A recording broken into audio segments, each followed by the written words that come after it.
Hi good morning friends. అత్యద్భుతంగా తిరుపతి ధ్యాన మహాయజ్ఞం ready అవుతోంది. శనివారం అంటే 22వ తేదీ నుంచి 28వ తేదీ వరకు 7 రోజులు అద్భుతంగా ప్లాన్ చేసున్నారు.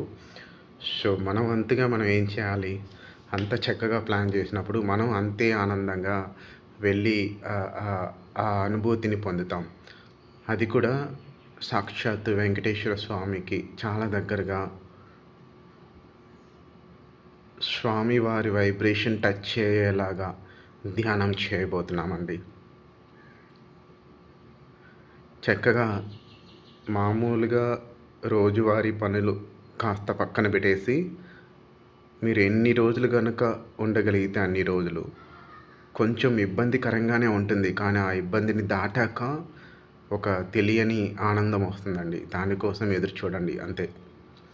సో మామూలు దినచర్యల నుంచి పక్కన పెట్టేసి తెల్లవారుజామున 5 గంటకంతా లేసేసి చక్కగా స్నానం చేసి మంచి బట్టలు వేసుకొని 5:30, 6 ఈ మధ్యలో మీ సీటుని రిజర్వ్ చేసుకోండి. మీ సీట్లో కూర్చునేసేయండి. చక్కగా ఏసీ ఉంటుంది మహతి ఆడిటోరియంలో. హాయిగా కూర్చోండి.